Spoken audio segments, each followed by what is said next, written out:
Hello everyone, welcome to our channel. In this video हम बात करने वाले हैं non Mendelian modes of inheritance की। In the previous video discuss about the Mendelian modes of inheritance. तो Mendelian modes of inheritance में हमने देखा था autosomal dominant recessive, Y linked disorders, X linked dominant and X linked recessive disorders की हमने study की थी। तो हम इसे वो नॉन मेंडेलियन क्यों बोल रहे हैं?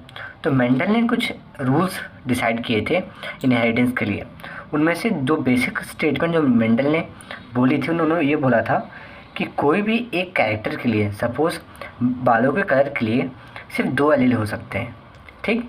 वो जो कि उनमें से एक एलील प्रेजेंट होगा या फिर आएगा फादर से, और एक एलील जो दूसरे क्रोमोसोम में प्रेजेंट होगा वो आएगा मदर से, ठीक। सपोज़ ये पैटर्नल क्रोमोसोम है और ये मैटरनल क्रोमोसोम है। तो हेयर कलर के लिए दोनों पे सेम लोकाई पे, दोनों क्रोमोसोम पे सेम पोजीशन पे, सपोज दोनों आइडेंटिकल हाउस है, तो रूम नंबर 14 में, दोनों के रूम नंबर 14 में एक ऐसा जीन है जो सिग्निफाई कर रहा है हेयर कलर। दोनों सेम लोकाई मतलब स्पेसिफिक लोकेशन पे ही दोनों में एक जीन होगा जो पर्टिकुलर ट्रेट को, यानी कि सपोज इस कंडीशन में क्या है, हेयर कलर को कंट्रोल कर रहा है, ठीक। ये मेंडल ने बोला था, पर ऐसा ट्रू नहीं है। एक किसी पर्टिकुलर कैरेक्टर के लिए दो से ज़्यादा एलील हो सकते हैं। इनको हमने नाम दिया था एलील्स।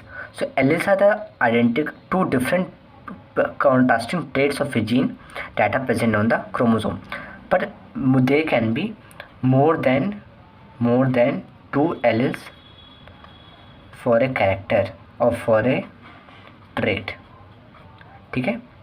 तो पहला रूल जो नहीं फॉलो हो रहा है non Mendelian modes of inheritance में वो ये है, यानी कि एक से ज़्यादा एलील रिस्पॉन्सिबल है किसी पर्टिकुलर ट्रेट के लिए। तो इसका बेस्ट एग्जांपल जो हमें दिखता है, बहुत ही कॉमन एग्जांपल है, वो है ब्लड ग्रुप। ब्लड ग्रुप में आपको एक से ज़्यादा एलील रिस्पॉन्सिबल मिलेंगे, ठीक। अब दूसरा क्या है, दूसरा ये है कि एक हेटेरोजाइगस कंडीशन आ रही है, यानी कि दोनों एलील किसी बॉडी में या फिर किसी एक ऑस्प्रिंग में प्रेजेंट है और दोनों अलग अलग एलील प्रेजेंट है, तो उनमें से एक डोमिनेंट हो जाता है और एक रिसेसिव हो जाता है, और सिर्फ डोमिनेंट वाला ही एक्सप्रेस करता है। Only dominant allele express in heterozygous condition, express in heterozygous condition, heterozygous condition, ठीक है। तो ये भी स्टेटमेंट यहाँ पर फॉल्स हो जाता है। आप सेम एग्जांपल है ब्लड ग्रुप इनहेरिटेंस का, ये कोडोमिनेंस शो करता है, यानी कि दोनों एलील प्रेजेंट है तो दोनों इक्वली रिप्रेजेंट होते हैं किसी पर्टिकुलर ऑर्गेनिज्म में, ठीक है। तो ये दोनों लॉ और भी छोटे मोटे लॉ और हैं, पर हमें डिटेल में जाने की जरूरत नहीं है। तो these two law specialist are not followed in the non Mendelian modes of inheritance, और you can say the Mendel's laws are not applicable in the non Mendelian modes of inheritance. तो इनके क्लासिकल एग्जाम्पल्स हैं।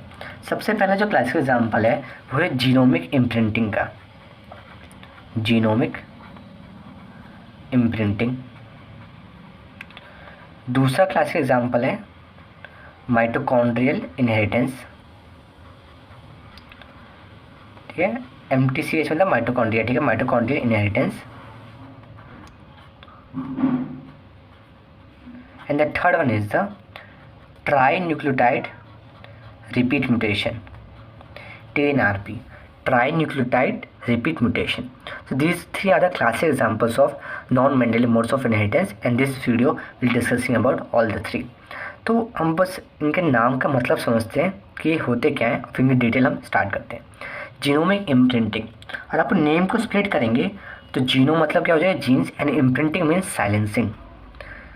तो इसमें gene की silencing हो जाती है।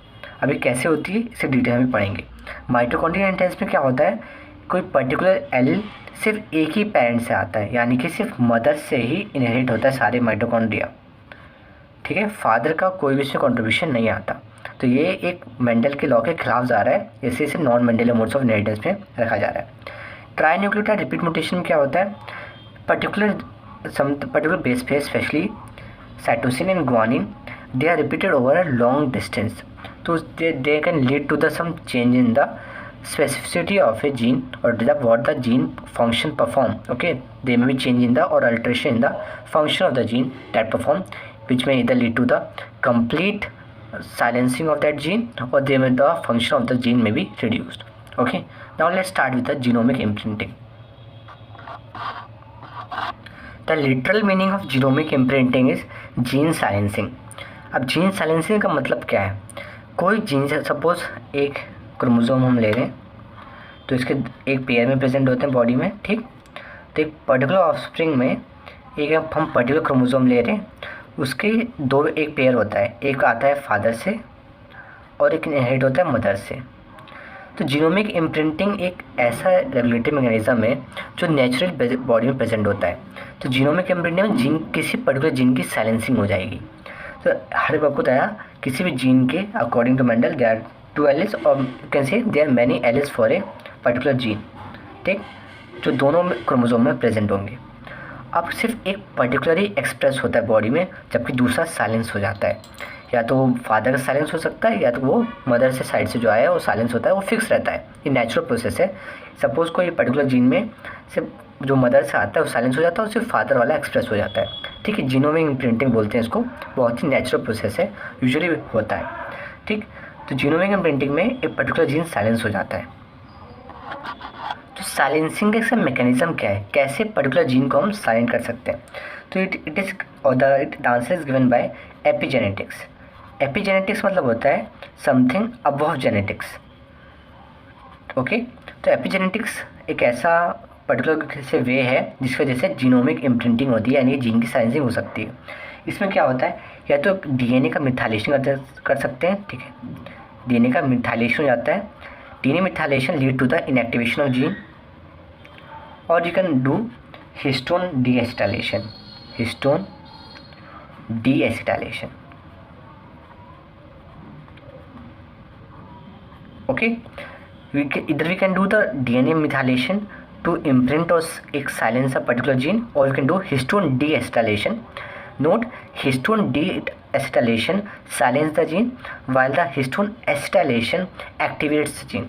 So you have to keep it in mind and be very careful with the words histone deacetylation, silence the gene. So these are the rules that governs the silencing, or these are the mechanism through which a particular gene can be silenced.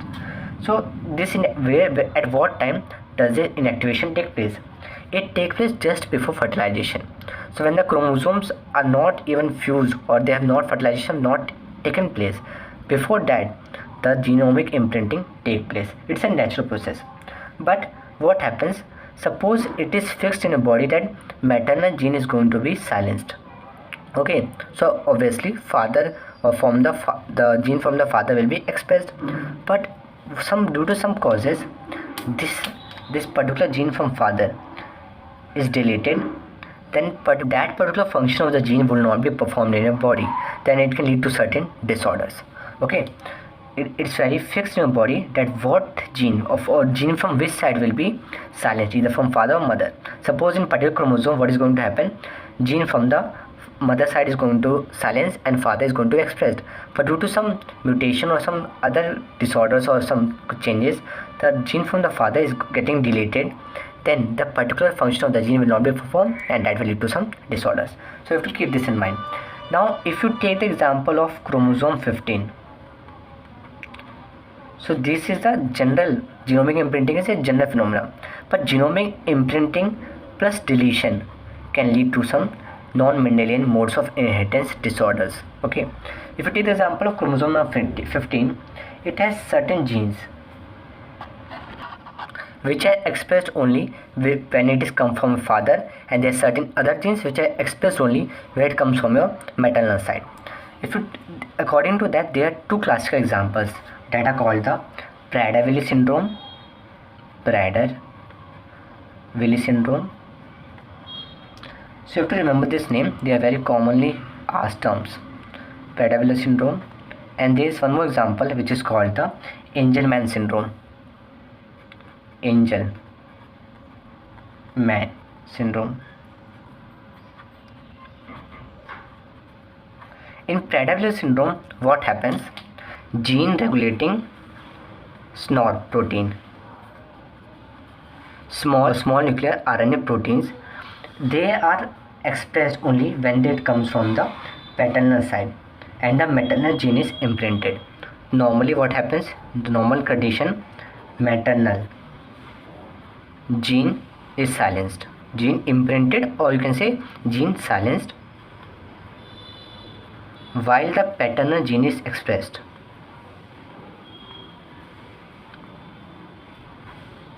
But if due to some reasons, if this is deleted, the paternal gene which is going to be expressed is deleted, it can lead to the Prader-Willi syndrome. In Prader-Willi syndrome, what happens? There is a decreased functionality or the decreased production of SNP proteins, and which can lead to certain disorders that we'll see in the clinical features. So with clinical feature we will be discussing. Before that, you should know the abnormal thing that happens in Prader-Willi syndrome. Abnormality. So abnormality is the deletion of paternal chromosome, which is coding for SNP, paternal chromosome. So there is a deletion of paternal chromosome, and which can arise due to the uniparental disomy. So the cause of the deletion of paternal chromosome is the uniparental disomy. Uniparental disomy I have also discussed before. तो इसमें क्या होता है? डाइसोमी, जो दोनों jeans होते हैं वो सिर्फ मदर से आ जाते हैं. तो फादर की जगह दोनों के दोनों जो जीन्स होंगे वो कहाँ से आएंगे? मदर से आएंगे. तो दोनों के दोनों एक्सप्रेस नहीं होंगे. So this can lead to the Prader-Willi syndrome. This is one of the causes. So uniparental disomy, it is one of the cause of the Prader-Willi syndrome, which is a deletion or absence of the parental chromosome. The paternal chromosome. Now, what happens due to this? There will be decreased production of nuclear ribosomal protein, which can lead to some clinical features. So the clinical features include obesity. Then there is mental retardation. Other clinical features include hypotonia, decrease in the tone. So there is a decrease in the tone of the muscles, and hypogonadism. So these are some of the clinical features of the Prader-Willi syndrome you will find, which is due to the deletion of the paternal chromosome coding for the SNP protein. So obesity is due to the increase in ghrelin. As you all know, your appetite is controlled by two hormones, ghrelin and leptin.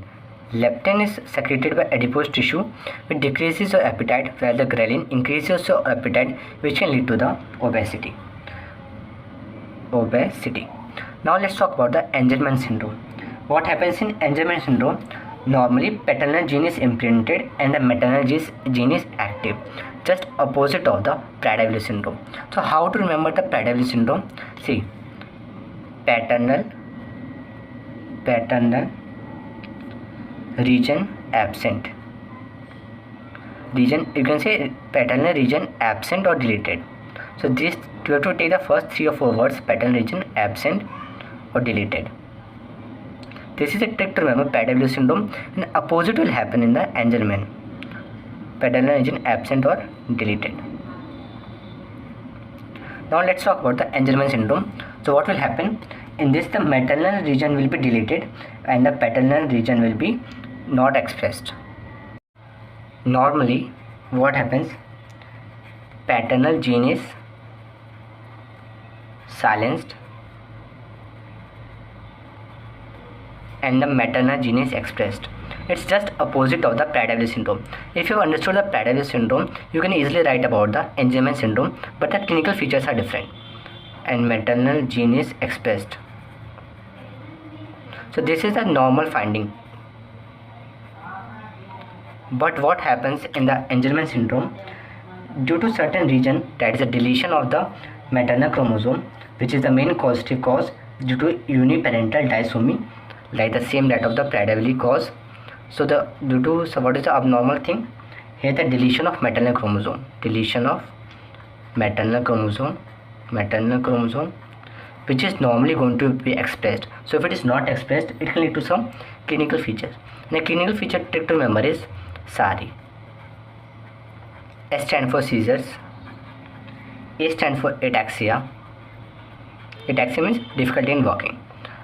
R stands for retardation.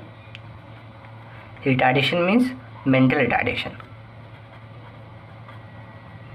And I stand for inappropriate laughter. So these are some clinical findings you find in the Angelman syndrome: inappropriate laughter. So that's why the person suffering from the Angelman syndromes are sometimes referred to as happy puppets. Happy puppets. So these things you must know about the genomic imprinting. We talk about the Prader-Willi syndrome and the Angelman syndrome. There's certain other diseases which also show genomic imprinting normally. So genomic imprinting is also seen in McCune-Albright syndrome. So let's write it with different color. So McCune-Albright syndrome. What happens in McCune-Albright syndrome? It affects the bone, skin, and some endocrine tissues, which leads to some fibrous deposits like in the bone, which lead to certain disorders in your body. So it is McCune-Albright syndrome. Next disease you should know about the Beckwith-Wiedemann. This is also commonly asked by examiner. Beckwith-Wiedemann syndrome. And what happens in this syndrome? The infants are particularly larger in size as compared to their normal mates, and which leads to certain disorders in the body, especially in the organs. So Beckwith-Wiedemann syndrome is one of the other examples of genomic imprinting normally seen in the body. And Huntington disease, which I think quite familiar to you, which is the degeneration of the nerve cell. And you can also write myotonic dystrophy. So this is all about the genomic imprinting.